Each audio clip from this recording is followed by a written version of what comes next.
আমার গাজীপুরের চৌরাস্তার ভাইয়েরা কেমন আছেন আপনারা সবাই? আলহামদুলিল্লাহ, আল্লাহর শুকরিয়া যে আল্লাহ তাআলা আমাকে অনেক ভালো রেখেছেন। অ্যারেঞ্জমেন্ট কমিটি অ্যান্ড যারা চিফ গেস্ট আছেন, বিশেষ অতিথি আছেন, সবাইকে যেন আল্লাহ তাআলা ইসলামের খাদেম ওমরে ফারুক রাদিয়াল্লাহু তাআলা আনহুর মতো কবুল এবং মঞ্জুর করে নিক। পড়েন সবাই আমিন। আমি যা দেখতে পাচ্ছি আজকের এই মাহফিলে ডানে এবং আমার সামনে যত মানুষ আজকের মাহফিলে এসেছেন, যদি আমার ভুল না হয় সবাই আপনারা নিজেরাই একবার তাকায় দেখেন পুরো মাহফিলটা। Try to observe this situation, একটু দেখেন সবাই। আচ্ছা, ওরে বাবা উঠে গেছে এদিকে এদিকে। যতজন আজকের এই মাহফিলে এসেছেন অ্যাজ এ অডিয়েন্স, শ্রোতা হিসেবে আমার বিশ্বাস যত শ্রোতা এসেছে তার 90% বেশি কলিজার টুকরা যুবক ভাইয়ের আজকের মাহফিলে এসেছে। ইসলামের বিজয় যে সুনিশ্চিত, এটার ভিক্টরি যে কনফার্ম, এটাকে রুখে দেওয়ার সাধ্য যে কারো নাই, আজকে গাজীপুরের মাটিতে যুবকদের উপস্থিতি এটাই প্রমাণ করছে। যুবক ভাইরা, আল্লাহ প্রত্যেকটা যুবককে নেক হায়াত দান করুক। পড়েন সবাই আমিন। গাজীপুর ঢাকার মধ্যে পড়ে। ঢাকা হচ্ছে বাংলাদেশের রাজধানী, father of all the father's, brand of all the brand, তাই না? ঢাকার সে কোনো কম্পেয়ার করা যাবে না। তো আপনারা সবাই শিক্ষিত মানুষ, খুবই আপনারা মার্জিত মানুষ। গাজীপুর এমন একটা জেলা ঢাকার ভেতরে, আমরা জানি 5 আগস্টের পূর্বে গাজীপুরের অনেক যুবকরা দেশকে স্বাধীন করবার জন্য শহীদ হয়ে গিয়েছে। এবং আপনারা দেখবেন সময় টিভি, যত টিভি আছে, যত নিউজ চ্যানেল আছে, গাজীপুরে মানুষকে যেভাবে হত্যা করা হয়েছে, খুব বড় মর্মান্তিক কথা এটা, বড় মর্মান্তিক কথা এটা। এবং ওনারা বললেন ওনারা জেল খেটেছেন, বাড়ির থেকে বাহিরে ছিলেন, এটা খুবই কষ্টের কথা। আমরা একটা কথা আজকে এই মাহফিল থেকে অ্যানাউন্সমেন্ট দিতে চাই, আগামীতে কোনো স্বৈরাচারকে এই দেশে আমরা চুল পরিমাণ বরদাস্ত করব না। গাজীপুর এখানে অনেক বিএনপির ভাইরা আছেন, হয়তো অনেক আওয়ামী লীগের ভাইরাও মেবি থাকতে পারেন, এবং আমরা অনেক যুবক ভাইরা আজকের মাহফিলে আছি। কথা হবে না, আমি কথা বলি। লেট মি টক। আমি বলছি, আমি একজন দেশের সিটিজেন হিসেবে, নাগরিক হিসেবে আজ 2টা দাবির কথা বলবো, অ্যান্ড দেন আমি আমার সেন্ট্রাল থিম বা সাবজেক্ট ম্যাটারে ফিরে যাওয়ার সর্বোচ্চ চেষ্টা করব। দেখেন, লুক অ্যাট মাই 2 ফিঙ্গার্স। আজকে আমার আগামীর নির্বাচন নিয়ে 2টা দাবি আছে। বলেন সবাই কয়টা? আর ভি জোর সে বলো কয়টা? 2টা দাবি। যদি আপনারা একমত হন, অনেক মিডিয়ার ভাইয়ের একটা কভারেজ নিচ্ছে, আপনারা আমাকে অ্যাপ্রিসিয়েট করবেন আওয়াজ দিয়ে, দিল খুলে, জবান খুলে। নাম্বার 1, আগামীতে এই দেশে নির্বাচন হবে, কোন একজন প্রধানমন্ত্রী নেক্সট টাইমে এই দেশে সিলেক্ট হবেন, এটা আমরা মনে প্রাণে বিশ্বাস রাখি। তবে as a Muslim, as a believer, একজন ইমানদার হিসেবে 1 নাম্বার দাবি আমাদের, আগামীতে আমরা এই সোনার বাংলাদেশে কোনো নারীকে ক্ষমতার চেয়ারে দেখতে চাই না। দ্বিমত না একমত? এত আস্তে বললে তো একমত হয় না। দ্বিমত না একমত? আপনি যেই দলেরই হন, একটা হাদিস মাথায় রাখবেন। আল্লাহর হাবিব বলেছেন, সেই জাতি কখনো উন্নতির চূড়ান্ত পর্যায়ে পৌঁছাতে পারবে না যেই জাতির নেতৃত্বের চেয়ারে নারী বসে থাকে। 1 নাম্বার, কোনো নারীকে আমরা আগামীতে প্রাইম মিনিস্টার হিসেবে দেখতে চাই না। নাম্বার 1। নাম্বার 2, এটা আমাদের প্রাণের দাবি, একটু বুঝে শুনবেন। আমরা যে জাস্ট পুরুষ চাই ক্ষমতার চেয়ারে, it's exactly not like that. আমরা শুধুই পুরুষ চাই না, আমরা চাই এমন একজন পুরুষ আগামীতে আমার এই বাংলাদেশের প্রধানমন্ত্রী হবেন, যিনি এই দেশের প্রধানমন্ত্রীও হবেন এবং তার যোগ্যতা, তার কোয়ালিফিকেশন এতটা হাইলি কোয়ালিফাইড হবে, তিনি দেশের প্রধানমন্ত্রীও হবেন, অ্যাট দ্য সেম টাইম তিনি চাইলে জাতীয় মসজিদ বাইতুল মুকাররমে দাঁড়িয়ে জুমার খুতবা দেওয়ার যোগ্যতাও রাখবেন। এমন নেতা let me talk please don't shout, let me talk. আমরা এমন নেতা আগামীতে চাই কি চাই না? এবার আমাকে মূল কথায় ফিরে এসে উত্তর দেন। যদি এই দেশের প্রধানমন্ত্রী হয় জাতীয় মসজিদ বাইতুল মুকাররমের খতিব হওয়ার যোগ্য, আগামীতে এই বাংলাদেশের সুদ হার থাকবে? এই গাজীপুরের ভাইয়েরা জোরে বলেন, গাজীপুরের ভাইয়েরা সুদ থাকবে? ঘুষ থাকবে? চাঁদাবাজি থাকবে? টেন্ডারবাজি থাকবে? ডাকাতি থাকবে? ধর্ষণ থাকবে? পুরো দেশটাই সোনার বাংলাদেশ হয়ে যাবে। এখন আর কোনো ভয় নেই। আগে আমরা হক কথা বললে বলতো যে জামাতিও বলতো, রাজাকারও বলতো, জঙ্গিবাদ বলতো, মৌলবাদ বলতো। ও একটা কথা মনে পড়ে গেল, আপনার সবাই শহীদ আল্লামা দেলোয়ার হোসেন সাইদি হুজুরের নাম শুনেছেন না? আল্লাহু আকবার। আল্লাহ ওনাকে জান্নাতের উঁচু মাকাম নসিব করে পড়েন সবাই। গাজীপুরের মানুষ আসলে অ্যাক্টিভ। আর যে আমিনের সাউন্ড পাচ্ছি আর ঠিক বেঠিকের সাউন্ড পাচ্ছি, এটা ফার্স্ট স্টেপেই প্রমাণ হয়ে গেছে গাজীপুরের সন্তান কেউ কাপুরুষের সন্তান নয়, সব বীর পুরুষের সন্তান। শহীদ আল্লামা দেলোয়ার হোসেন সাইদি হুজুর বলতেন, যারা আমাদেরকে মৌলবাদী বলে গালি দাও, হ্যাঁ আমরা মোটেও রাগ করি না। কেন রাগ করি না? মৌল আসছে মূল থেকে।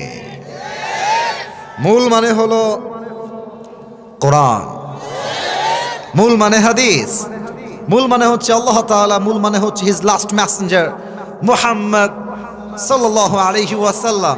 তো যারা তোমরা আমাদেরকে মৌলবাদী বলে গালি দাও, আমরা হলাম মূলবাদী, তোমরা সব আগাবাদী। এবার বলেন তো, গাছের আগায় শক্তি বেশি না গোড়ায় শক্তি বেশি? উনি বলতেন তোমরা থাকো গাছের আগায়, বাড়াবাড়ি বেশি কইরো না সোনামণিরা, হ্যাঁ জুলুমের রাজনীতি কইরো না, আলেমদেরকে ধরে জেলখানায় বন্দী করো না। যদি বেশি বাড়াবাড়ি করো, সময় আসবে এমন 16 কোটি মানুষ গাছের গোড়ায় একটা ঝাঁকুনি দিবে, মামুর বাড়ি দিল্লি গিয়ে পড়বা, দিল্লি গিয়েই তারা পড়েছে। অতএব স্পষ্ট ভাষায় আমার আজকে মাহফিলে পায়গাম, স্পষ্ট মেসেজ সবার জন্য।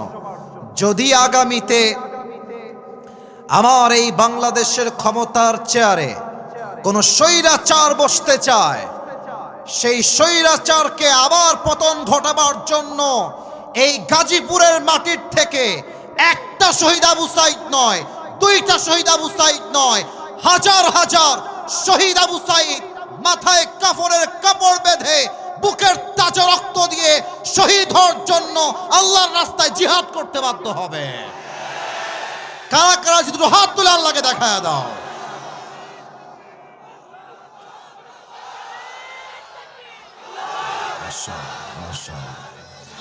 আল্লাহ এই স্লোগানকে কবুল করুক, মাশাআল্লাহ। সকলে পড়া আমিন।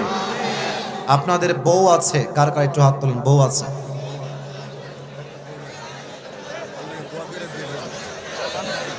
বউ আছে, আচ্ছা হাত নামান, হাত নামান। শীতকালে খুব মজায় আছেন আপনারা, আমি বুঝতেছি। এবার যাদের বউ নাই, খুবই কষ্টে আছে, তারা একটু হাত।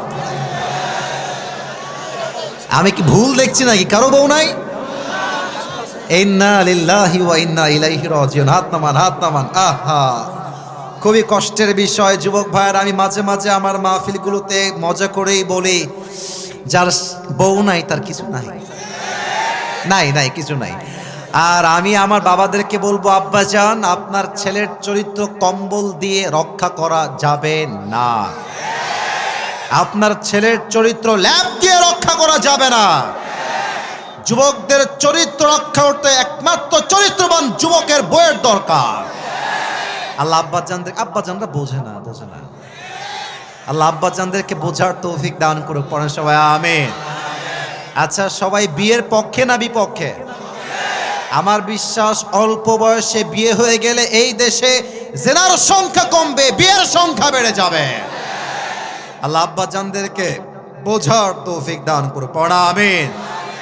আসলে বাবারা মাঝে মাঝে বোঝে না তা না, কিন্তু আমি বলতে লজ্জা পাচ্ছি। অনেক মেয়েরা আমার ওয়াজ শুনছে, আমি জানি they are very educated and very qualified, আমি জানি। আমি কোনো বোনকে অসম্মান করে কথা বলছি না, তবে বলতে বাধ্য হচ্ছি যে দেশের 80% মেয়ে বিয়ের সময় চরিত্র নয়, টাকাকে সবচেয়ে বেশি এরা গুরুত্ব দেওয়ার চেষ্টা করে। এবং আমি ঢাকা শহরের কথা কি বলবো, টাকা পাইলে কিছু মেয়েরা টাকলার সঙ্গ বিয়ের পিড়িতে বসে যায়। তাদের কাছে চরিত্র কোনো ম্যাটার করে না। ঢাকার গুলশানে ফ্ল্যাট থাকলে কিছু মেয়েরা টাকলার সঙ্গে বিয়ে করতে এক মুহূর্ত দেরি করে না যুবকরা। সেই মেয়েদেরকে বিনয়ের সাথে বলবো, আমার প্রিয় বোন, টাকা পাবেন, ঢাকার গুলশানে ফ্ল্যাটও পাবেন, গাড়িও পাবেন, তবে আপনার বয়স মাত্র 19। 70 বছরের বুইড়ার সঙ্গে আপনি আপনার মনের শান্তি কখনোই খুঁজে পাবেন না। আল্লাহ প্রিয় বোনদেরকে সঠিক বুঝ দান করুক। পড়েন সবাই আমিন। 3টা তাকবীর দিবেন, তাকবীর শেষ হবে। 2টা আয়াতের তাফসীর করব খুবই অল্প সময়ে। ফজরের নামাজটা আমাদের সবাইকে জামাতে পড়তে হবে, অল্প সময় ওয়াজ হবে, but that will be very constructive. এই যে ডানের ভাইরা আওয়াজ করা, জানি আমি জায়গা নাই, আমি বুঝতেছি জায়গা নাই। মিডিয়ার ভাইদেরকে ধাক্কা ধাক্কি করো না, একটু চুপ করে দাঁড়িয়ে থাকো, ঠিক আছে? বিবাহিত ভাইরা দিবেন প্রথম তাকবীর, সিঙ্গেল ভাইরা দিবেন সেকেন্ড তাকবীর, ঠিক আছে?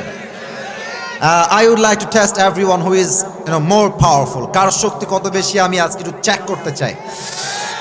বিবাহিত ভাইরা আপনারা আমার সম্মান বাঁচাবেন। বিবাহিত ভাইরা একটু কাশি দেওয়ার চেষ্টা করেন,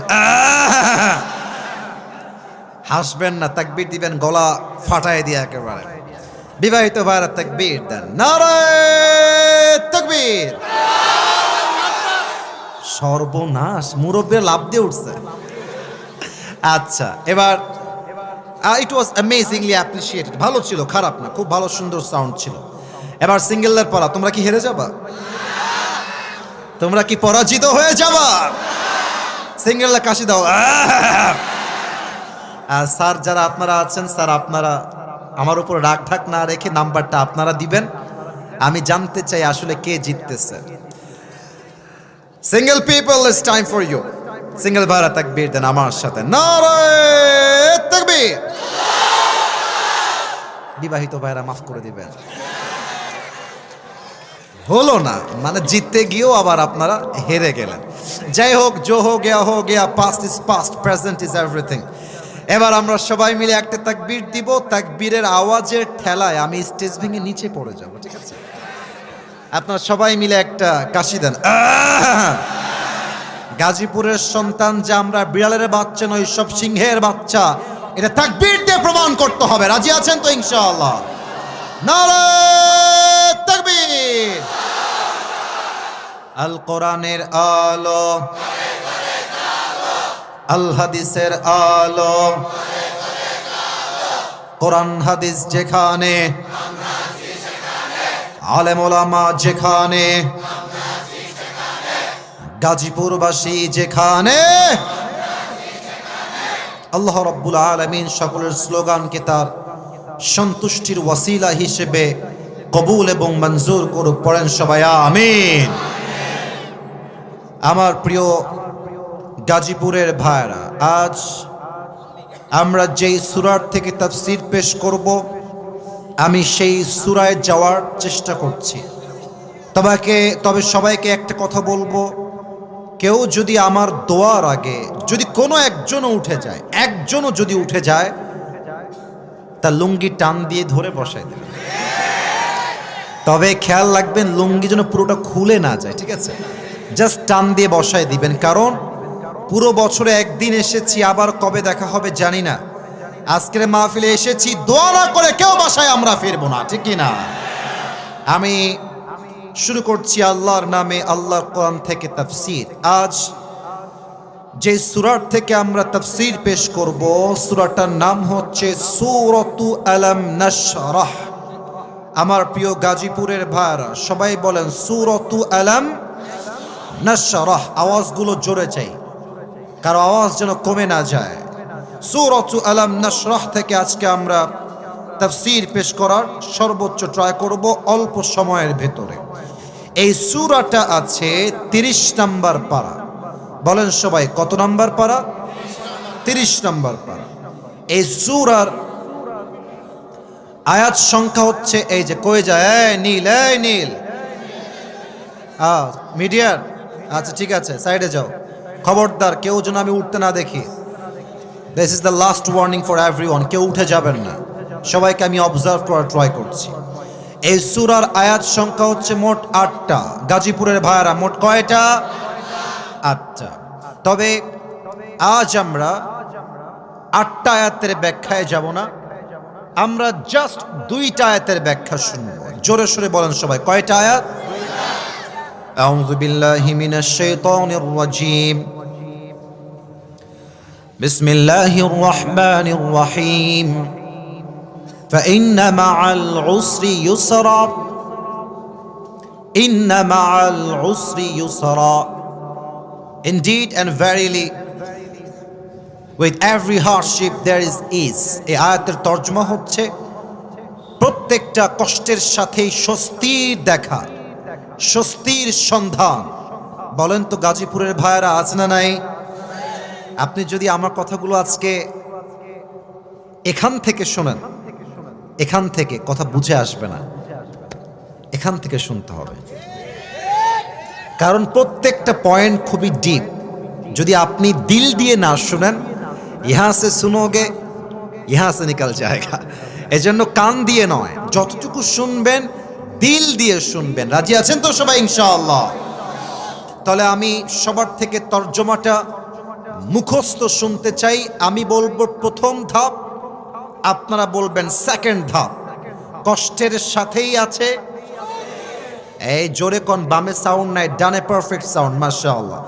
কষ্টের সাথেই আছে স্বস্তি বা সুখ। এটা হচ্ছে সূরাতু আলাম নাশরাহ এর 5 এবং 6 নম্বর আয়াত। এই 2টা আয়াতের আমি আজ তাফসীর থেকে 4টা ব্যাখ্যা দেব। Look at my 4 fingers. সবাই বলেন কয়টা ব্যাখ্যা? 4টা। 4টা ব্যাখ্যা শেষ হবে, 2টা ঘটনা বলবো, দোয়া হবে, and then we will go back to our home. বলেন সবাই ইনশাআল্লাহ। আসুন আমরা ব্যাখ্যায় ফিরে যাই। আমি দেখতে পাচ্ছি এখানে অনেক মাদ্রাসার ছাত্র ভাইয়েরাও আছেন। এটা খুবই আমার জন্য সৌভাগ্যের বিষয় যে আপনারা মাহফিলে অংশগ্রহণ করেছেন। আমি কথা বলতে ভেরি কমফোর্টেবল ফিল করব, বিকজ আপনারা আমার কথা আরো ভালো বুঝবেন। যুবক ভাইয়েরাও অবশ্যই বুঝবেন। খেয়াল করেন, আল্লাহ তাআলা বলছেন, ফাইন্না মা'আল উসরি ইউসরা, ইন্না মা'আল উসরি ইউসরা। এখানে তর্জমা হচ্ছে কষ্টের সাথেই আছে স্বস্তি। খুব খেয়াল করেন, এখানে উসর তথা কষ্ট এটা আসছে আগে, ইউসর তথা স্বস্তি এটা আসছে পরে। তাহলে কষ্ট এসেছে আগে, স্বস্তি এসেছে পরে। তবে আপনি যদি এই আয়াতের দিকে আরবিক যেই গ্রামারের নিয়ম আছে, রুল আছে, সেই দিক থেকে তাকান, তবে এখানে স্বস্তি এসেছে আগে, কষ্ট এসেছে পরে। তাহলে যদি আপনি পড়তে যান তেলাওয়াত হিসেবে, ফাইন্না মা'আল উসরি ইউসরা, এখানে স্বস্তি আসছে পরে, কষ্ট আসছে আগে। বাট আরবি নিয়ম অনুযায়ী এখানে স্বস্তি আসছে আগে, কষ্ট আসছে পরে। এখন বলবেন হুজুর, এই গ্রামারটা বলার উদ্দেশ্য আপনার কি ছিল? এটা আমার উদ্দেশ্য না, এটা আল্লাহর উদ্দেশ্য। আল্লাহ গ্রামার অনুযায়ী স্বস্তিকে আগে রেখে এটা বোঝাতে চায় যে বান্দা, তোর জীবনে যত কষ্ট আসুক, তোর ফোকাস, তোর পার্সপেক্টিভ, তোর দৃষ্টিকোণ কষ্টের দিকে হবে না, স্বস্তির দিকে হবে। কষ্টের দিকে নয়, স্বস্তির দিকে। এবার আমাকে উত্তর দিলেই তাফসীরটা আরো ভালো বুঝে আসবে। যেই মাস চলছে, মাসটার নাম হচ্ছে কি মাস? এই যে আস্তে কয় রে বাবা, কি মাস? 2000 কয় সাল? 25 সাল। আমাকে উত্তর দিবেন সবাই, কেউ যেন বাদ না যায়। এই জানুয়ারি মাসে আপনি কয়দিন না খেয়েছিলেন? একদিনও না, তাই না? আচ্ছা, যদি বলি এই জানুয়ারি মাসে আপনি কয়দিন অসুস্থ ছিলেন? বলবেন দুই একজন হয়তো একদিন দুই দিন অসুস্থ ছিলাম, এর মানে আপনি যদি পুরো জীবনটাকে একটু অবজার্ভ করেন, দেখবেন যে আপনার জীবনে কষ্টের সংখ্যা কম, স্বস্তির সংখ্যা বেশি। ঠিক কিনা বলে? আল্লাহ বলছে, বান্দা কষ্টের দিকে তাকাস না, স্বস্তির দিকে তাকিয়ে দেখ, তোকে তোর জীবনটাকে সুন্দর করে দিবে একজন। তিনি কে? এখন চলছে শীতকাল। সেই দিন আমার প্রোগ্রাম ছিল বগুড়া। নাম শুনছেন না আপনারা? বগুড়া একটা উন্নত জেলা। তো আমি প্রোগ্রামে গেলাম, আল্লাহ তাআলার যেটা ফয়সালা আর কি, গাড়িটা নষ্ট হয়ে গেছে। আমার গাড়িও নষ্ট, যে গাড়ি ভাড়া করে নিয়ে আসছি ওই গাড়িও নষ্ট, দুইটাই নষ্ট রাস্তার মাঝে। রাত বাজে 2টা, কনকনে শীতে আমি থরথর থরথর করে কাঁপছি। বিশ্বাস করেন, আমি যতই বড় হুজুর হই আর যত বড়ই ফেমাস মানুষ হই না কেন, ডিপ্রেশন, চিন্তা প্রত্যেকটা মানুষের নেচার, প্রত্যেকটা মানুষের দুশ্চিন্তা মাঝে মাঝে একটু হলেও হয়। কথা ঠিক আছে আমার? বিশ্বাস করেন, আমি গাড়িতে বসে বসে ভাবছি, ইসরে এত কনকনে শীত, আমার কত কষ্ট হচ্ছে। আল্লাহ, তুমি আমাকে এত কষ্ট কেন দিচ্ছ? আমি তোমার দিনের কাজ করছি, এটা মাথায় চিন্তা করছি। সিএনজি এলো, সিএনজিতে ব্যাগ উঠালাম, যাচ্ছি অন্য আর একটা গাড়ি নেওয়ার জন্য। তো আমাকে যখন বগুড়ার রেল স্টেশন দিয়ে ক্রস করানো হলো, চিন্তা চেঞ্জ হয়ে গেল। আমি দেখলাম আমি শীতে কাঁপছি, আমার ভেতরে 2টা গেঞ্জি, উপরে জ্যাকেট, তার উপরে শাল বা চাদর পরে আছি। আমার স্টেশনে সাডেনলি চোখ পড়ল স্টেশনের দিকে। এই রিসেন্টলি মাত্র 20-25 দিনের কথা বলছি। আমি দেখলাম স্টেশনে পিচ্চিরা শুয়ে আছে, বাচ্চা, গায়ে জামা নাই, কোনো মতে ছেঁড়া বস্তা দিয়ে মুড়ি দিয়ে আছে।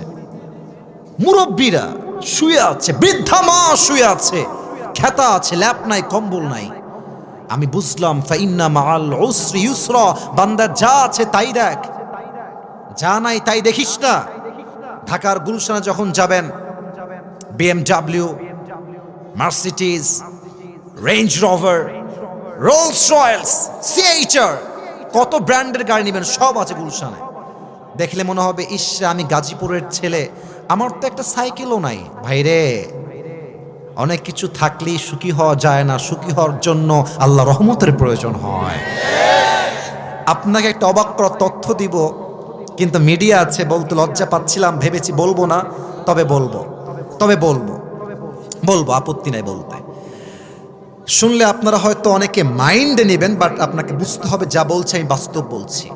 ঢাকার গুলশানে স্বামীর বউ যে হয় অন্য পুরুষের ভাবি, স্বামী তার বউকে অন্য পুরুষের সঙ্গে শোয়ার জন্য দিয়ে দেয়। আপনি দেখেন নিউজে, আপনি ইন্টারভিউ দেখেন, আপনি বলবেন, হুজুর আপনি এই পয়েন্টটা কেন উল্লেখ করলেন? আমি বলবো, ভাইজান, ঢাকার গুলশানের লোকের কাছে রোলস রয়েলস আছে, দামি ফ্ল্যাট আছে, বাট তাদের কাছে চরিত্রের 2 পয়সা কোনো মূল্য নাই। আপনার কাছে হয়তো বা গাজীপুরে বড় একটা বাড়ি নাই, হয়তো টিনের ছাপড়া আছে, বাট আপনাকে মাথায় রাখতে হবে, ওর টাকা থাকতে পারে, ওর মনের সুখ নাই। আল্লাহ আমাকে টাকা কম দিয়েছে, মনের সুখ বেশি দিয়েছে। ঠিক কিনা বলেন? আল্লাহ বলছে, বান্দা কষ্টের দিকে নয়, আমি আল্লাহ তোমাকে যেই স্বস্তি দান করেছি সেই স্বস্তির দিকে তাকাও। 1 নাম্বার ব্যাখ্যা, আমাদের ফোকাস হবে স্বস্তির দিকে, কষ্টের দিকে নয়। 1 নাম্বার ব্যাখ্যা। 2 নাম্বার, খেয়াল করেন, ফাইন্না মাআল উসরি ইউসরা, এখানে আল উসর কষ্ট। এই যে আমার মাদ্রাসার ছাত্র ভাইয়েরা আমার দিকে তাকান, এখানে আলিফ লাম আসছে, আল উসর অর্থাৎ এটা মারিফা, নির্দিষ্ট। কষ্ট জীবনে কার কোনটা আছে এটা সবাই আমরা জানি। মনে করেন আপনার বউ খারাপ, এটা আপনি জানেন, আপনার চাকরি লাগবে, এটাই কষ্ট, এটা আপনি জানেন। বাট স্বস্তি কোথায় আসবে এটা আমরা কেউ জানি না, এটার খবর রাখে একজন, তিনি কে? এবার আপনাকে আমি দুনিয়ার এক্সাম্পল দিয়ে তাফসীরটা বোঝাবার ট্রাই করি। ঢাকার বসুন্ধরার নাম শুনছেন তো নাকি? আপনারা শুনবেন না কেন? আপনারা তো ওখানে যাওয়া মানুষ, সবাই তো স্বচক্ষে দেখেছেন। আমি যে কথাটা বলবো সেটা হচ্ছে এইরকম, মাঝে মাঝে রাস্তায় হাঁটলে দেখবা অনেক মেয়েরা এমন বাজে পোশাক পরে বের হয়, দেখলে মনে হয় ঢাকা শহরের মেয়েদেরকে যে কিয়ামত বেশি দিন আর বাকি নাই যুবক ভাইরা। এত বাজে পোশাক পরে মনে হয় রাস্তায় কোনো উলঙ্গ মেয়ে হেঁটে বেড়াচ্ছে গাজীপুরের ভাড়া। তো এত নষ্টা মেয়ের ভিড়ে দেখছো মাশাআল্লাহ হঠাৎ করে যে এক বোরকাওয়ালি, হাতেও মোজা পায়েও মোজা, यार ये तो अभी के अभी जन्नत से भाग के दुनिया में आई है। সোনামণি উপরে ফিটফাট, মাঝে মাঝে ভিতরে সদরঘাট হয়। এখন তুমি ভাবছো যে আল্লাহ জীবনে একটাই কষ্ট, বউ নাই, এটা আমি জানি, কিন্তু আমি ভাবছি যে আমার স্বস্তি হচ্ছে এই বেড়ি আমার বউ হইলে আমার আর কোনো কষ্ট থাকবে না, এটা আমি চিন্তা করছি। বাট মাথায় রাখবেন, অনেক মেয়েকে দেখে মনে হবে রাজরানী, বিয়ের পরের দিন দেখবেন রাজরানী নয় কাল লাগিনি বিয়ে করে আপনি বাসায় নিয়ে আসছেন। অতএব আল্লাহ বলছে বান্দা, কষ্ট কোন বিষয়ে তোর আছে তুই জানিস, বাট স্বস্তি কোন বিষয়ে আসবে এটা তুই জানিস না, এটা জানে একজন। আওয়াজ দিয়ে বলেন সবাই, তিনি কে? আর একটা এক্সাম্পল খুব খেয়াল করবেন, যুবকদের শখের বাইকের নাম হচ্ছে R15 ভার্সন 4 ইন্দোনেশিয়ান ভার্সন। হ্যাঁ, আচ্ছা দেখেন, গাজীপুরের ছেলে দেখেছি খুব ভাবসাব, সানগ্লাস পরে একটা R15 বাইক নিয়ে, বাপ রে বাপ, ওর বাপের রোড এইটা হ্যাভি টান দেয়। তো এটা বড় কষ্টের বিষয় যে আজকালকার মেয়েদের কাছে এই টাউট বাটপাট টিকটকার আর গাঞ্জাখোর পছন্দ হয়, দিনদার পছন্দ হয় না যুবক। এখন যুবক, এই যে যুবকগুলো আমার সোনামণিরা দাঁড়িয়ে আছে এখানে, ওরা ভাবছে ইস রে, এই মালটা পাইলে আমার জীবন সফল হয়ে যাবে, খালি R15 লাগবে, এইটা পাইলে আমি সফল। আমি আমার কথা বলছি, আমার যে ড্রাইভার ছিলেন তার ভাতিজা এই গত মাসে, এই ডিসেম্বর মাসে বাপকে বলেছে, আব্বা তুমি যদি আমাকে R15 কিনে না দাও আমি আত্মহত্যা করে মরে যাব। আস্তাগফিরুল্লাহ, নাউজুবিল্লাহ। তো বাবা তো বাবাই হয়, বাবার মতো আপন আসলে পৃথিবীতে কেউ হয় না। আব্বা বলেছে ঠিক আছে, তোর মরতে হবে না, তোকে আমি আমার সব কিছু দিয়ে দিব R15, সমস্যা নেই। রিসেন্ট 1 মাসও হয়নি R15 কিনে দিয়েছে। ভোরবেলা সকালবেলা রাস্তা ফাঁকা ছিল, আবেগ কাজ করেছে, বিবেক কাজ করে নাই। গাড়ি তুলেছে 120-এ 30-এ, তো ঠাস করে রাস্তা দিয়ে একটা গাড়ি চলে আসছে মাঝখানের সামনে দিয়ে, আর এটাকে কন্ট্রোল করতে পারে নাই, সোজা গিয়ে খাম্বার সঙ্গে মেরে দিয়েছে, জায়গায় স্পট ডেথ, জায়গায় শেষ। আল্লাহ বলছে বান্দা, তুই ভাবছিস R15 পেলেই সুখ, তুই ভাবছিস ঢাকার গুলশানে ফ্ল্যাট কিনতে পারলেই সুখ, তুই ভাবছিস ব্র্যান্ডের কাপড় পরলেই সুখ, তুই ভাবছিস অমুক কোম্পানিতে চাকরি পেলেই সুখ।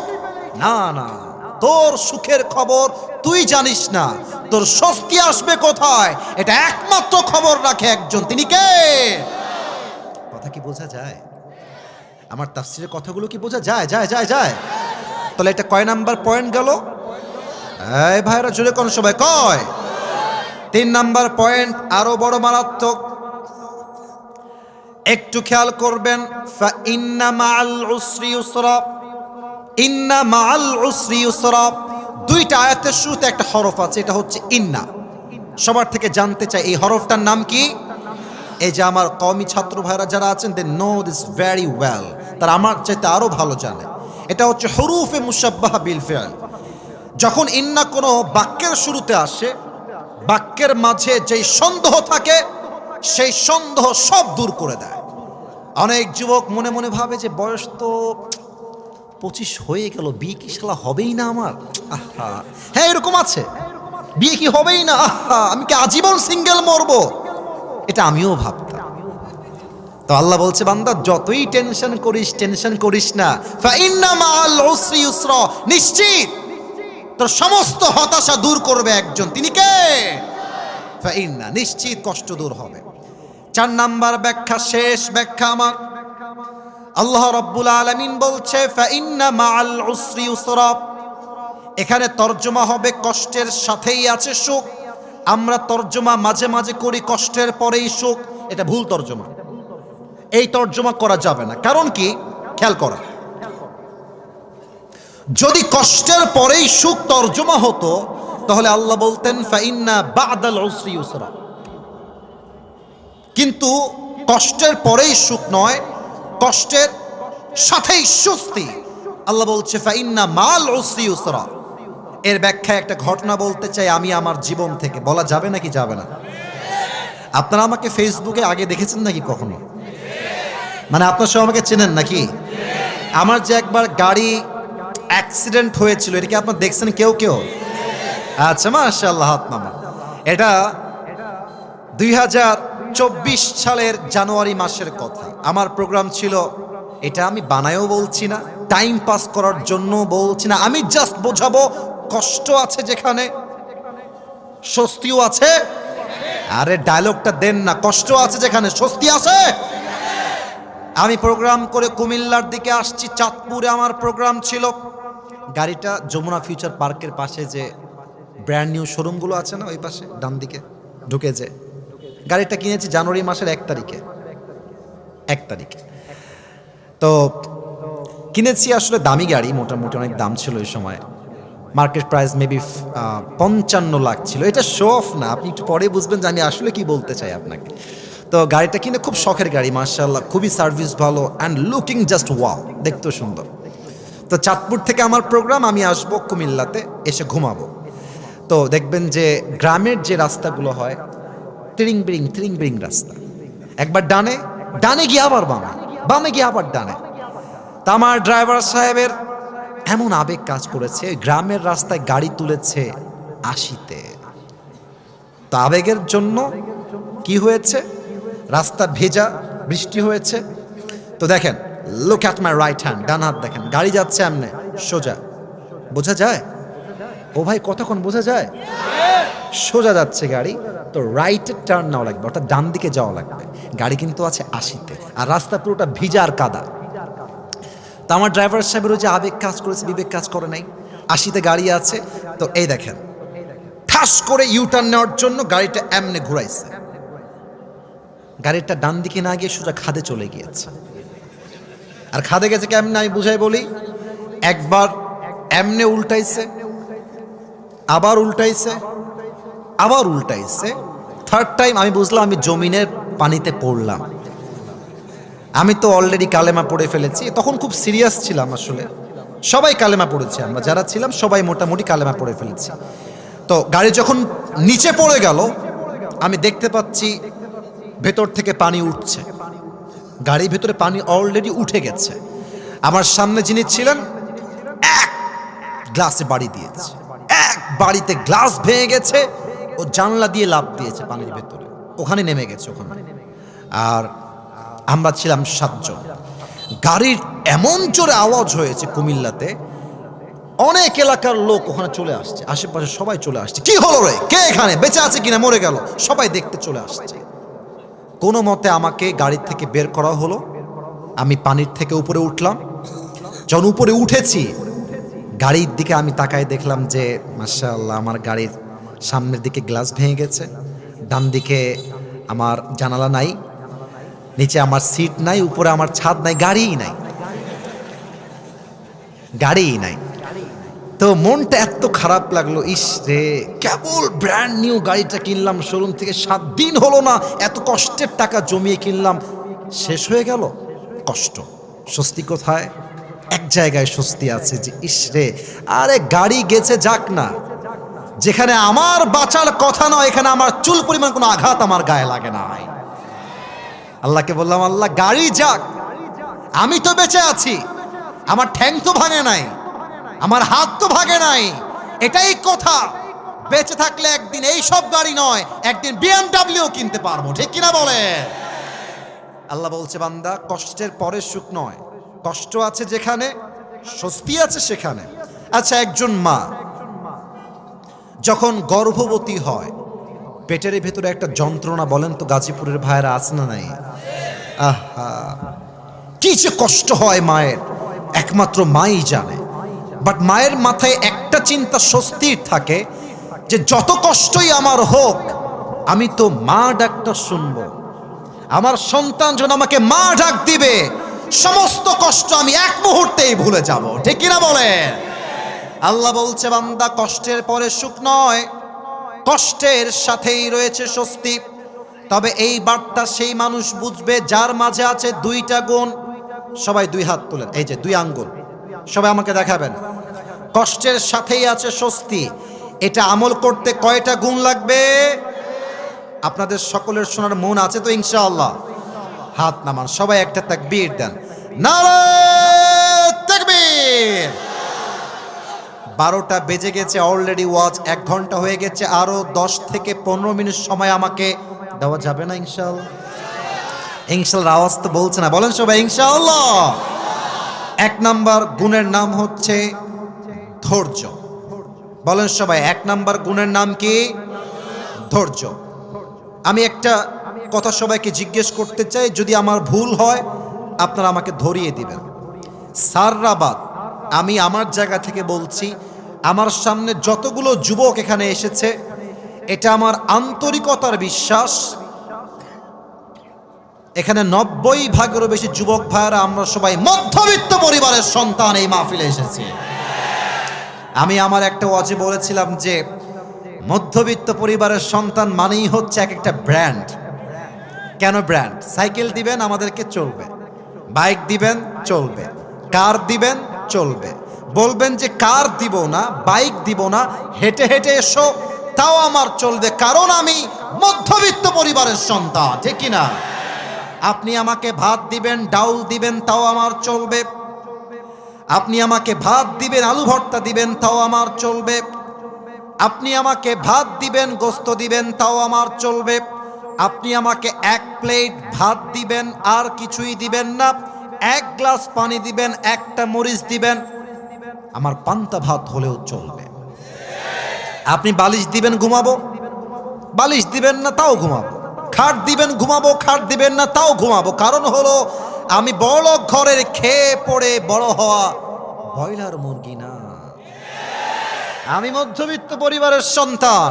আমি যেমন আরাম করতে পারি, তেমন আমি মাথার ঘাম পায়ে ফেলে কঠোর পরিশ্রম করতে পারি, ঠিক কিনা বলেন? আল্লাহ বলছে কি দেখেন, ইন্নামা ইউওয়াফাস সাবিরুনা আজরাহুম বিগাইরি হিসাব। কিয়ামতের দিন মানুষের মাঝে 2টা দল হবে, ফারিকুম ফিল জান্নাহ ওয়া ফারিকুম ফিস সাঈর। One group will enter in the paradise and another group will enter in the hellfire. এক দল যাবে জান্নাতে, আরেক দল যাবে জাহান্নামে। জান্নাতের কাতার হবে ডান দিকে। গাজীপুরের ভাইরা, জান্নাতের কাতার কি বাম দিকে না ডান দিকে? আল্লাহ বলবে, এই আব্দুর রহমান বের হও, এই আব্দুল্লাহ বের হও, এই আব্দুর রহিম গেট আউট, বের হও, এই কাতার থেকে বাহিরে আসো। আল্লাহ কেন বের হও? আমরা কি জান্নাত পাবো না? আল্লাহ বলবে, বান্দা জান্নাত তো পাবা, তবে একটা বিশেষ অফার আছে তোমার জন্য। কেন, কি অফার? আল্লাহ বলবে, আজকে আমি আল্লাহ তোমাকে বিনা হিসাবে জান্নাত দান করব। আল্লাহ বিনা হিসাব কেন? আমি কি এমন আমল করেছি আল্লাহ? আল্লাহ বলে, বান্দা ওই যে তুমি দুনিয়ার বুকে গরিব ঘরের ছেলে ছিলে, মধ্যবিত্ত পরিবারের ছেলে ছিলে, এত কষ্ট তোমার হৃদয়ে চাপা ছিল, বাট কেউ যখন তোমাকে বলতো ভাই তুমি কেমন আছো, তুমি সব ভুলে বলতা ভাই আলহামদুলিল্লাহ, আল্লাহ অনেক ভালো রেখেছে, তুমি ধৈর্যশীল ছিলা। ইন্নামা ইউওয়াফাস সাবিরুনা আজরাহুম বিগাইরি হিসাব। Those who observe patient, they will be given their reward without measure. আল্লাহ বলছে ধৈর্যশীল বান্দাকে আমি আল্লাহ তাআলা বিনা হিসাবে জান্নাত দিব। সুবহানাল্লাহ। কিছু প্রশ্ন করছি, দেখা যাক আপনারা উত্তর করতে পারেন কিনা। বলেন তো আমার গাজীপুরের ভাইরা, নবীজির একমাত্র কলিজার টুকরা মেয়ে, যার দ্বারা নবীজির বংশ বিস্তার হয়েছে, তার স্বামীর নাম হচ্ছে আলী, তার সন্তানের নাম হচ্ছে হাসান এবং হুসাইন রাদিয়াল্লাহু তাআলা আনহুমা। সে নারীর নাম কি ছিল? এত আস্তে বলবেন, এটা এক্সপেক্ট করি নাই। বলেন সবাই, নাম কি ছিল? রাদিয়াল্লাহু তাআলা আনহা। এই একটা ঘটনা বলবো, আমি যেন কোনো চোখ ডান বাম দেখতে না পাই। লুক অ্যাট মাই ফেস, আমার চেহারার দিকে তাকায় থাকেন। একদিন ফাতেমা রাদিয়াল্লাহু তাআলা আনহার ঘরে এত অভাব, হাদিসে আসছে 3 দিন যাবত চুলায় আগুন জ্বলে না, ভাত নাই, ডাল নাই, চাল নাই, কিছুই নাই। ফাতেমা রাদিয়াল্লাহু তাআলা আনহা ডাক দিয়ে বলছে, আলী, অভাব তো বড্ড চরম পর্যায়ে পৌঁছে গিয়েছে, খাবার দাবার, ডাল ভাত কিছুই নাই বাসার ভেতরে, কি করা যায়, আমাকে পরামর্শ দাও। আলী বলছে, তুমি এক কাজ করো, নবীর কাছে যাও, গিয়ে বলো ইয়া রাসূলুল্লাহ আ'তিনি শাইআন, গিভ আস সাম ফুড, কিছু খাবার দেন, আমরা বড় ক্ষুধার্ত 3 দিন যাবত। যাও বাবার কাছে যাও। দেখেন স্বামী যা বলে বউ তা শুনতে বাধ্য। শুনতে হবে যদি ইসলামী শরিয়াহ অনুযায়ী হয়। বাংলাদেশে সবচাইতে ডিভোর্সের সংখ্যা ঢাকা শহরে বেশি। কারণ কি জানেন? আমি এটা বলে দিই এই সিক্রেটটা। ঢাকা শহরের মেয়েদের ডিমান্ড একটু বেশি, চাই আরো চাই আরো চাই। এক ছেলে মাইন্ড করবে না, আমার কাছে আসছে, যুবক ছেলে, ভেরি ইয়াং ম্যান, বলছে হুজুর আমি আমার বউকে তালাক দিয়ে দিই, বর্ষণ আমি থাকবো না। বুঝে গেছে ওর মাথা খুব গরম। হ্যাঁ বসো বসো, কি হয়েছে, কি সমস্যা? বলছে যে হুজুর আমার বউয়ের চাহিদার কোনো শেষ নাই, খালি চাই, একটা এনে দেই আর একটা চাই, ওইটা দেই আর একটা চাই। প্রিয় ভাইয়ারা, বিয়ে হচ্ছে দিল্লি কা লাড্ডু, খাওগে তো ভি পছতাওগে, নেই খাওগে তো ভি পছতাওগে। তা আমার মনে হয় যে না খাওয়ার চাইতে খেয়ে পস্তানো 1000 গুণ বেশি ভালো যুবক ভাইরা, তাই না? তো আমি বললাম ভাই কেন, কি সমস্যা, আর কি কি বলে বলেন তো দেখি। তো বলছে হুজুর সেদিন আমার কাছে এসেছে, বলছে জান তুমি কি জানো আমার অমুক বান্ধবীর জামাইন থেকে আইফোন 16 প্রো ম্যাক্স দিয়েছে। এর মানে কি? মেয়েটা বোঝা যাচ্ছে যে ওর জামাই তোকে দিয়েছে, তুমি আমাকে কবে দিবা? মেয়েদের এই ডিমান্ডের জন্য হাজার হাজার স্বামী ঢাকা শহরে হারাম ইনকাম করতে বাধ্য হয় গাজীপুরের ভাড়া, ঠিক কিনা? ফাতেমার দিকে তাকান। ফাতেমা নবীর কাছে আসছে, এসেই দরজায় নক দিয়েছে। নবীজির স্বভাব, নবী নিজে আসতেন, গেট খুলতেন, ফাতেমাকে নিজেই ঘরে নিয়ে আসতেন। নবীজি গেট খুলেই ফাতেমার চেহারা দেখেই বুঝে গেছেন ফাতেমা ইজ ডিপ্রেসড, সে হতাশ, কোনো একটা সমস্যা এসে পড়ে গেছে। নবীজি মেয়ের হাত ধরলেন, চুপ করে ধরে বাসায় নিয়ে খাটের উপরে বসালেন, বললেন মা বলো তোমার কি হয়েছে? ফাতেমা মাথা নিচুর দিকে দিয়ে বলছে আব্বাজান আ'তিনি শাইআন, কিছু খাবার দেন, 3 দিন যাবত বড্ড ক্ষুধার্ত আমরা। নবীজি বুঝে গেছেন আমার মেয়ে ক্ষুধার্ত, ধৈর্যের পরীক্ষা নেওয়া লাগবে। বলছে আচ্ছা মা টেনশন নাই, খাবার দিব, নট আ বিগ ডিল, তবে তোমাকে আমি 2টা অপশন দিব, তুমি কোনটা চুজ করবা, the decision is totally yours, সিদ্ধান্ত তোমার মা। 2টা অপশন শোনো, এক তোমাকে আমি 5টা বকরি দিব, আর এক হলো তোমাকে আমি 5টা দোয়া শিখাই দিব। Which option you want to select, তুমি কোনটা নিতে চাও? ফাতেমা বুঝে গেছে আমার আব্বাজান আমাকে ধৈর্যের পরীক্ষা নিচ্ছেন। বলছে আব্বাজান 5টা বকরির দরকার নাই, 5টা দোয়া শিখাই দিলে আমি ফাতেমা খুশি মনে বাসায় ফিরে যাব। নবীজি বলছেন এই তো আমার মেয়ে ধৈর্যের পরীক্ষায় পাস করেছে, সুবহানাল্লাহ। আল্লাহর হাবিব দোয়া শেখালেন, আমি আপনাদের সবাইকে শেখাতে চাই। আমি জানি এটা মুখস্থ হবে না, অনেক মিডিয়ার ভাইরা আজকে এসেছে, কাউকে আমি চিনিও না, আপলোড দিয়ে দিবে কালকে, মুখস্থ করে নেবেন। সবাই পড়েন আমার সাথে গাজীপুরের সাউন্ডে, ইয়া আউয়ালাল আউয়ালিন। আপনারা খুবই সুন্দর সাউন্ডে কথা বলেন, মাশাআল্লাহ। ভাইরা আপনারাও বলবেন ইয়া আউয়ালাল আউয়ালিন, ইয়া আখিরাল আখিরিন, ইয়া যাল কুওয়াতিল মাতিন, ইয়া রাহিমাল মাসাকিন, ইয়া আরহামার রাহিমিন। শেষ শব্দের দোয়া অনেক সহজ, সো আমি সবার থেকে লাউডলি শুনতে চাই, ইয়া আরহামার রাহিমিন। যাও ফাতেমা গিয়ে এই আমলটা করার চেষ্টা করো। ফাতেমা বাসায় ফিরে আসছে, তো আলী গেটের কাছে দাঁড়িয়ে আছে যে ফাতেমা আসবে, হাতে কিছু খাবার থাকবে, আমি নিব, ফাতেমাও খাবে আমিও খাবো। আলী রাদিয়াল্লাহু তাআলা আনহু দূর থেকে দেখছেন ফাতেমা ফিরে আসছে, বাট হাতে ফাতেমা 2 হাতে কিছুই নাই, 2 হাত ফাঁকা। আলী বলছে ইয়া ফাতেমা আইনা তাম, ওয়্যার ইজ দ্য ফুড, খাবার কোথায়, তোমার হাত তো খালি। ফাতেমা বলছে আলী যাহাবতু লিদ-দুনিয়া ওয়া জিতু বিল আখিরা, যাহাবতু লিদ-দুনিয়া ওয়া জিতু বিল আখিরা। আমি আমার প্রিয় আব্বার কাছে নবীর কাছে দুনিয়া চাওয়ার জন্য গিয়েছিলাম, তবে আমার আব্বা যেন আমাকে দুনিয়া নয় 2 হাত ধরে আখিরাত দিয়ে ফেরত পাঠিয়ে দিয়েছে। আলী বলছে হবে না, পেটের যন্ত্রণা আর সহ্য হচ্ছে না, এবার আমি যাব। ও আব্বা জানেরা, জামাই আসছে শ্বশুরের কাছে, it's a matter of Prestige, Prestige issue. জামাই এসছে, এসে বলছে আসসালামু আলাইকা ইয়া রাহমাতাল লিল আলামিন, হে নবী আপনাকে সালাম। নবী তো বুঝে গেছে যে আলী কেন এসেছে। জামাই বসো, কি দিব বলো, কি চাই? বলছে নবী হে 3 দিন যাবৎ বড্ড অভাব, যদি কিছু খাবার দিতেন বড্ড মেহেরবানি হতো আপনার ব্যাপারে। নবীজি বলছে ঠিক আছে খাবার দিব, তবে 2টা অপশন তোমাকে দিচ্ছি, তুমি কোনটা নিবা? The decision is totally yours. নবীজি জামাইয়ের সবরের পরীক্ষা নিচ্ছে। বলছে তোমাকে আমি 5000 বকরি দিব। আগে বলেছিল 5টা, এবার সংখ্যা বেড়ে 5000 বকরি দিব আর 5টা দোয়া দিব। Which option you wanna select? তুমি কোনটা নিতে চাও আলী? আলী বুঝে গেছে আমার শ্বশুর আমাকে ধৈর্যের পরীক্ষা দিচ্ছে। আলী বলছে নবী হে 5000 বকরি ইজ মাইনাস, আমাকে আপনি 5টা দোয়া শিখায় দেন। নবীজি আবার সেই 5টা দোয়া আলীকে শিখিয়ে দিলেন। আলী রাদিয়াল্লাহু তাআলা আনহু বাসায় ফিরে আসলেন। ফাতেমা এবং আলী রাদিয়াল্লাহু তাআলা আনহু 2 জন মিলে এই 5 শব্দের দোয়ার আমল করলেন। হাদিসে আসছে এই 5টা শব্দের দোয়ার আমলের বিনিময়ে আল্লাহ তাআলা তাদের সংসারের সমস্ত অভাবকে গায়েবী খাজানার থেকে দূর করে দিলেন। সুবহানাল্লাহ। অতএব অভাব পরিবারে আসবে, টাকা থাকবে না, ব্যবসা থাকবে না, চাকরি থাকবে না, কিছুই থাকবে না, বাট মাথায় রাখবেন কষ্টের সাথেই আছে স্বস্তি। ধৈর্যের সঙ্গে স্থির থাকেন, আপনার পথ খুলে দিবে একজন। আওয়াজ দিয়ে বলেন সবাই, তিনি কে?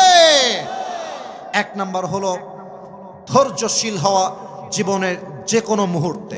2 নাম্বার হচ্ছে আল্লাহর উপরে তাওয়াক্কুল। ওয়া মান ইয়াতাওয়াক্কাল আলাল্লাহি ফাহুয়া হাসবু। Whoever trusts in Allah subhanahu wa ta'ala, Allah is sufficient for him. যে ব্যক্তি আল্লাহর উপরে ভরসা করতে পারে, আল্লাহ বলছেন আমি একাই তার জন্য যথেষ্ট হয়ে যাই। সুবহানাল্লাহ। এটা আমার শেষ হাদিস বলছি, এটা বলেই দোয়া করব। তবে একটা প্রবাদ বাক্য আছে, শেষ ভালো যার, আরে ভাই কথা কোন, শেষ ভালো যার সব ভালো তার। এটা আমার শেষ হাদিস। আমাকে গিভ মি জাস্ট 5 মিনিটস, 5টা মিনিট সময় দেন। যদিও বা এটা দেওয়া লাগতো না, যদি আমি বসে না থাকতাম হয়তো 12টার আগেই ওয়াজ শেষ হয়ে যেত। স্যাররা কথা বলেছেন তাই 5 মিনিট সময় চাচ্ছে আপনাদের কাছে। বলেন তো নবীজির মোট স্ত্রী ছিল কয়জন? সবাই জানে তাও কথা কয় না। কয়জন? সেকেন্ড প্রশ্ন, নবীর প্রথম স্ত্রীর নাম কি ছিল? খাদিজা রাদিয়াল্লাহু তাআলা আনহা। আমি এখন জাস্ট একটা হাদিস বলবো, হাদিসের একটা টাইটেল দিচ্ছি, খাদিজার সঙ্গে নবীজির বিয়ে কেমনে হয়েছিল। That is the title of this হাদিস। শোনেন, খাদিজা ছিলেন এমন একজন নারী যিনি আরবের সবচেয়ে ধনী এবং richest women in Arabic world. তার মতো ধনী মেয়ে আরব বিশ্বে দ্বিতীয় আর কেউ ছিল না। প্রথম স্বামীও মারা গেছে, দ্বিতীয় স্বামীও মারা গেছে, থার্ড হাজবেন্ড সেও মারা গেছে। খাদিজা একদিন রাতের আধারে ঘুমিয়ে থেকে স্বপ্ন দেখছে যে আকাশে একটা চাঁদ উঠেছে, চাঁদের আলোতে পুরো দুনিয়াটাই আলোকিত হয়ে গেছে। উনি চাঁদের দিকে তাকিয়ে অবাক যে চাঁদের আলো এত বেশি হতে পারে। দেখছেন চাঁদটা তাকানোর সাথে সাথেই আকাশ থেকে খাদিজার বুকের দিকে চাঁদটা ভেঙ্গে ভেঙ্গে পড়ছে। আর স্বপ্ন দেখে ঠাস করে ঘুম থেকে উঠে গেছে। কি স্বপ্ন দেখলাম, এটা এর ব্যাখ্যা কি হবে? তার চাচা ছিলেন ওয়ারাকা বিন নাফেল, তিনি ছিলেন স্বপ্নের ব্যাখ্যাবিদ। তার কাছে গেলেন, বললেন যে চাচা আমি স্বপ্নে দেখলাম আকাশ থেকে চাঁদটা ভেঙে আমার বুকের দিকে পড়ছে, এই স্বপ্নের ব্যাখ্যা কি আমাকে এখনই বলেন। তার চাচা তাওরাত খুললেন, ইনজিল খুললেন, ব্যাখ্যা পড়ে জানলেন যে Khadija, it's a good news for you, it's a good news, তোমার জন্য এক বিশাল সুসংবাদ। কি সংবাদ? তার চাচা বলছে শেষ নবী এই জামানার তোমার স্বামী হিসেবে কবুল হতে চলেছে। সুবহানাল্লাহ। অপেক্ষা করো, সেই স্বপ্নের পুরুষ তোমার জীবন একদিন আসবেই। একদিনের ঘটনা, নবীজি ব্যবসার জন্য খাদিজার বাসায় আসলেন, এটা আমরা সবাই জানি। খাদিজা দূর থেকে দেখলেন এক যুবক এসেছে। তার চেহারা, তার মুখের চাপদাড়ি, তার ফিজিক্যাল অ্যাট্রাকশন, তার হ্যান্ডসামনেস, তার সৌন্দর্য, তার ব্যক্তিত্ব, খাদিজা দেখেই বুঝে গেছে এটাই হবে শেষ নবী। সুবহানাল্লাহ পড়বেন না আপনারা সবাই? কিন্তু আমাদের যুবকদের লজ্জা শরম একটু কম, তাই আমরা প্রস্তাব চাইলে দিতে পারি, বাট মেয়ে মানুষের লজ্জা একটু বেশি, ওরা চাইলেই বিয়ের প্রস্তাবটা সহজে দিতে পারে না। তো খাদিজা প্রস্তাব দিবে কেমনে প্ল্যান করলেন, একটা ছোট্ট প্ল্যান। ওনার একজন দাসী ছিলেন, তাকে ডাকলেন, ডেকে বললেন এই নেন হাদিয়া, অনেক হাদিয়া, একটা কাজ করে দিবেন, এই যুবককে আমার পক্ষ থেকে বিয়ের প্রস্তাব দিবেন। তো মুরব্বীদের বুদ্ধি একটু বেশি হয়, মহিলার বয়স ভালো ছিল, সে বলল খাদিজা আজকে নয়, ব্যবসা করে ফিরে আসুক, নেক্সট টাইম প্রস্তাব দেওয়া যাবে। পরের কথা, এবার খাদিজার দাসী নবীর ঘরে আসছে। এই যুবক ভাইরা মন দাও, মাত্র 3 মিনিট বাকি আমার বলার জন্য, 3 মিনিটে শেষ করার ট্রাই করছি। নবীর ঘরে খাদিজার দাসী আসছে, এসে সালাম কালাম দিয়ে কথা বলছে, very normally conversation they are making. তো কি বলছে, বলছে আচ্ছা মোহাম্মদ, সবই বুঝলাম, তোমার কথাবার্তা সব ঠিকঠাক আছে, তো তোমাকে একটা প্রশ্ন করবো, রাগ করো না তুমি আমার প্রশ্নের জন্য। বলেন কি প্রশ্ন বলেন। বলছে আচ্ছা তোমার বয়স তো মাশাআল্লাহ, ইউ আর 25 ইয়ার্স ওল্ড, 25 বছর তোমার বয়স, তাগড়া যুবক তুমি, ব্যবসায়ও হাত দিয়ে ফেলেছো অলরেডি, তো তুমি বিয়ে করো না কেন, কি কারণটা কি, আমাকে কিছু বলা যাবে? নবীজি যে উত্তর দিয়েছেন এটা হাজার হাজার যুবকদের মনের উত্তর। নবীজি বলছেন বিয়ে তো আমি করতে চাই, বাট আমার কাছে এটা নাই, নাই, টাকা নাই। তো যার কাছে টাকা নাই তার কাছে মেয়ে বিয়ে দিবে কোথায়, কে দিবে? এবার তার দাসী ছিল খুব চালাক, বলছে আরে টাকার চিন্তা তোমার, আরে it's not a big deal, আমার কাছে এমন একজন মেয়ে আছে যেই মেয়েকে বিয়ে করলে তোমার মোহর দেওয়া লাগবে না, খাবার দেওয়া লাগবে না, বাড়ি দেওয়া লাগবে না, পোশাক দেওয়া লাগবে না, বরং সেই মেয়েকে কবুল করে বিয়ে করলে তোমাকে সেই মেয়ে তোমার সব কিছু অ্যারেঞ্জমেন্ট করে দিবে। সুবহানাল্লাহ পড়বেন না আপনারা? তো নবীজি রিয়াকশন দেখেন, আমার চশমাটা একটু খুলি, নবীজি এমনে মানে was very shocked, you know, এমন মেয়ে কি আদৌ আছে, কোথায় পাবো এমন মেয়ের সন্ধান, মাসমুহা, সেই মেয়ের নাম কি আমাকে বলেন। তো সে বলছে ইসমুহা খাদিজা, তার নাম হলো খাদিজা, তুমি কি বিয়ে করবা? অবাক করার বিষয় হচ্ছে নবীজি আগের থেকেই খাদিজা রাদিয়াল্লাহু তাআলা আনহাকে মনে প্রাণে পছন্দ করতেন, তবে it's a matter of money, matter of money. মনে রাখবেন, বড়লোক ঘরের ছেলে গরিব ঘরের মেয়েকে বিয়ে করে, বাট বড়লোক ঘরের মেয়ে কখনো গরিব ঘরের ছেলেকে বিয়ে করে না। তো নবীজি ভাবছে প্রস্তাব দিব কেমনে, আমি তো গরিব ঘরের ছেলে। তো প্রস্তাব খাদিজার পক্ষ থেকে আগে আসছে। তো নবীজি বলছে আপনি যান, আমি কালকে আমার চাচা আবু তালেবকে নিয়ে বাসায় আসবো, ওখানে ফাইনাল ডিসিশন আমরা মেক করব। তো দাসী চলে আসছে, তারপরের দিন নবীজি চাচাকে নিয়ে গিয়েছেন খাদিজার বাসায়। তো আবু তালেব বলছে খাদিজা আপনি কি শিওর, আর ইউ 100% কনফার্ম যে আপনি তাকে বিয়ে করবেন, মোহাম্মদকে বিয়ে করবেন? বলছে ইয়েস, আই এম 100% কনফার্ম যে আমি তাকে স্বামী হিসেবে পেতে চাই। তো এবার আবু তালেব বলছে খাদিজা আমরা প্রস্তাবে রাজি আছি, তবে একটা কথা বলতে চাই, আমার ভাতিজার কাছে টাকা পয়সা কিছু নাই, বাড়ি গাড়ি কিছু নাই, তবে এতটুকু বলবো আমার ভাতিজার মতো আদর্শবান চরিত্রবান এই তল্লাটে দ্বিতীয় আর কেউ নাই যুবক ভাড়া, ঠিক কিনা বলেন? খাদিজা বলছে আমার এইটাই দরকার, টাকার দরকার আমার নাই। মায়েরা বুঝে নিয়েন কথাটা, মায়েরা বোনেরা বুঝে নিয়েন কথাটা। খাদিজা বলছে আমার টাকা পয়সা লাগবে না, চরিত্র হলেই আমার চলবে। তো কি করা যায়, এখন বিয়ে হবে। এখন আবু তালেব বলছে খাদিজা আমরা আপনাকে কি মোহর দিব, মোহর তো আমাদের কাছে দেওয়ার মতো কিছু নাই, আমরা গরিব ঘরের ছেলে, তবে একটা মোহর দিব আপনাকে, 20টা উট মোহর হিসেবে দিব। বলছে ঠিক আছে যা দিবেন তাতেই আমি খুশি। 20টা উট মোহর দেওয়া হলো, বিয়ে হয়ে গেল। এখন বিয়ের পরে মেহমান আসছে, বর পক্ষ কনে পক্ষ, কিছু খাওয়া দাওয়ার আয়োজন করার দরকার আছে না? বোঝে না, খাওয়া দাওয়ার দরকার একটু আছে না ভাইরা, বলেন একটু অলিমার দরকার। তো খাদিজার মন কত বড়, খাদিজা বলছে যেহেতু আমার স্বামী গরিব ঘরের ছেলে, আপনারা আমার 20টা উট যে মোহর হিসেবে দিয়েছেন, এই 20টা উট মেহমানদের জন্য, মেহমানদারি করার জন্য আল্লাহর রাস্তায় জবাই করে দেন। সুবহানাল্লাহ। এবার বিয়ে হয়ে গেল, আকদ সম্পূর্ণ হয়ে গেল, বাসর রাত। খাদিজা বাসর রাতে আগেই বসে আছে, নবীজি বাসর ঘরে এন্ট্রি নিয়েছেন, প্রবেশ করেছেন।